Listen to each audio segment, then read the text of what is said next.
Hello, ARC family. Welcome to the ARC journey. We have with us today Mark Martin. Mark is currently has a Christian workers license, and he is taking classes and courses through Weinbrenner.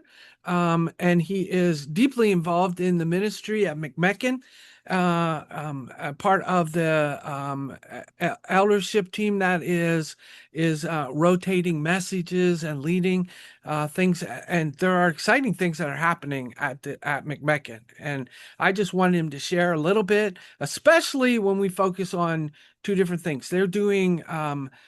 I know that Mark is involved with the dinner church that they do, and he's also involved, well, really deeply involved with, I think you call it Life Hub. Um, and I'll let him explain all that. And I really want to hear. I think it'd be helpful for everyone to hear what this ministry is, why it's important, and why it's important to you. How you got involved with it. Sound good?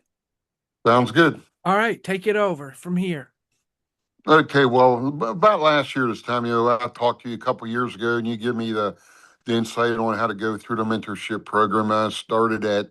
I'm in the process of taking classes now to get ordained here in the future.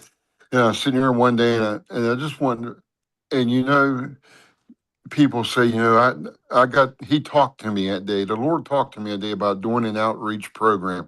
Wherever it came from, I have no idea, but that's what he gave me. And I thought about the first was going to the flea markets and getting Bibles and taking out to the encampment, the homeless encampment. But I talked to a few people out there. They said they will just, as soon as you leave, they'll be starting fires with the Bibles. So they give me the numbers at the Life Hub, which is the homeless shelter within the city of Wheeling. And so I called and talked to Lisa Leach, which is the director. She said, "Sure, come on up, see what you think, and we can go from there." Well, when I spent 28 years as a police officer here in town. So my first thought was, man, I hope I don't remember anyone who remembers me from locking them up somewhere along the line. And my luck was the first female I ran into, I've arrested twice. Oh my And gosh. so I went in, talked to a few people, handed out them little Jesuses, them Oh little yeah. Yeah. that's what we go under, LJ Ministries, Little Jesus Ministries. That's what the outreach is. So I went back and I didn't say anything what I previously did. Lisa knew, and the board of directors knew. So I did that for about a month, and we started doing Bible studies on So I was Tuesday, just meeting with them, passing out the little Jesus, and just talking with people. talk, fellowshipping with them and let them know, I was going to be consistent. I was going to keep coming around, and I wasn't just going to be there for 1 or 2 days and bail on them. Yeah. And then we did Bible studies for a while. Then we started with the services on Saturday. What's that? Saturday night, and that kept built up quick. The first one I had was 7 people, and the most I've ever had has been 72. And the average now between, I actually wanted more, so I started a second one on Wednesday night. So between Wednesday night church service and Saturday night church service, I'm averaging anywhere between 50 and 60 people. Oh, that's amazing. And they're coming from the Wheeling Housing Authority and also from Northwood Healthcare. They got a shelter over there, and I get them from all three. So this really is homeless church. It is. It's an Yeah, opportunity. Yeah. yeah, it was like, with me down at the Church McMachen, Church of God, I'm an elder and I'm on the 4-man rotation doing the services. So I get one weekend a month. And we kind of say, hey, Dave Fox, Tom Baum, and John Martin were the elders. And we said, why don't we just classify that as a church, a seed? We planted a seed up there. So it's like, that's an outreach out of our church. That's how we've been treating, Tom and Deb. Well, Shelley's had surgery, my wife, a couple weeks ago, so she's out with a count with a rotator cuff injury. But we feed them after church on Sunday or Saturdays. Shelley usually cooks for them, or we get pizza. And Tom and Debbie has helped out the last couple weeks since Shelley's incapacitated. Oh my gosh. So you're not only having a worship service for them, but you're doing a meal afterwards. Yes, yes. It's Wow. usually we've done spaghetti, we've done pizza, we've done a few casseroles. Uh, Deb did vegetable soup the other day. We've had sloppy joes. We try to give them a hot meal at the end of the day because there is nothing open for them on Sunday whatsoever. Only if they have money to go to one of the convenience stores. Other than that, Catholic Charities is shut down. The soup kitchen shut down. The library shut down. So it's pretty well they're on their own on Sunday. So that's why we try to help them out a little bit. Wow. That's interesting. So Sunday, the church is not available to them. No, we go and get them. We Yeah. we we take anywhere between 4 and 10. Me and Shelley goes up and picks them up and takes them down to our church for services. And three or four of them has even started coming to men's group on Monday night with me. I go up and get them. They go to men's group. That's fantastic. So do they get connected at all to dinner church? The dinner church you guys do? Yes, they come to dinner church. We have about maybe six come to dinner church. Okay. So what happens at dinner church? What's that like? Well, it's usually, we when it started 2 or 3 years ago, maybe even longer than that, Mitch started it, Mitch and Tom. And it was supposed to be like for the people who don't like crowds, who want to come to church, but just can't make themselves go to a regular church service. What we do is a quick prayer at the beginning, uh, a very, very quick message, serve them dinner. We might sing a couple songs, a couple hymns, and have a quick prayer afterwards, and that's over. About an hour and 10 minutes, we're in and out. And the actual worship part is or the service part is how long? 15, 20 minutes? Yeah, 10 to 20 minutes. Yeah, Okay, 10 to 20.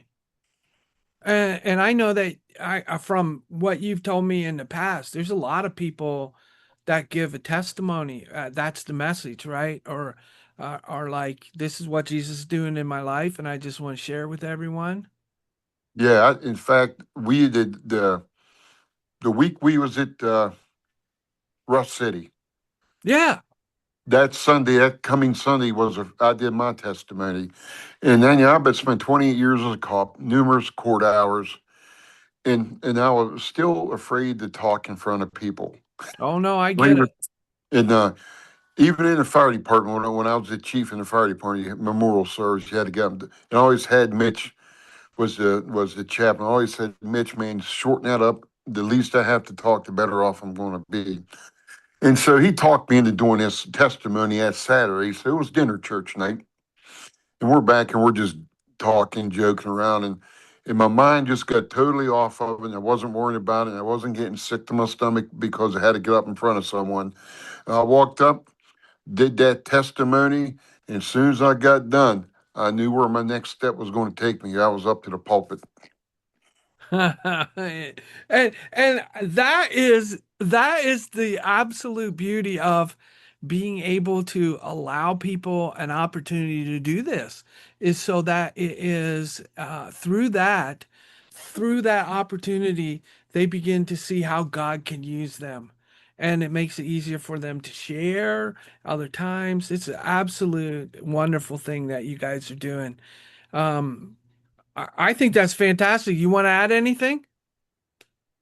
No, people, argue, not argue, but, they kind of tend when you tell them one number at the Life Hub, you got to leave everything at the foot of the cross. But they can't they don't understand what you were trying to tell them, and they argue with you. But if I did not leave everything at the foot of the cross when I did, I would not be given the opportunities that I have now in front of me. I met you. You put me onto the mentorship. I mean, now I'm on the guest speakers list, I just can't get enough of it. I mean, I watch on TV all the time. My wife just drives her nuts. But I mean, if you follow that obedient path He has set forth for you, you can do no wrong. You just have to be obedient. And I'm getting through to him. But like at the Life Hub, they come and go. So I might not have the same people one day as I have the next day, but there's a lot up there is recurring and stays there. So I'm doing pretty good up there, getting them to church and talking to them, giving them rides to their doctor's appointments and everything else. Shelly helps out with the transportation. Well, I wanted to give you the opportunity because when we talk about making disciples who make disciples, that is exactly what is happening at McMechen.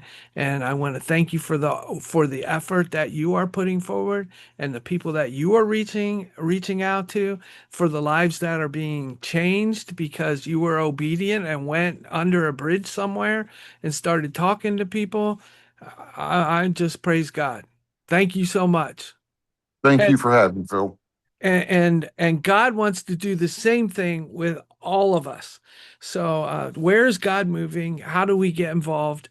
What's he saying and what are you supposed to do about it? So that's what I want us to think about, and keep up the great work and keep shining, and we'll talk to you next week. All right.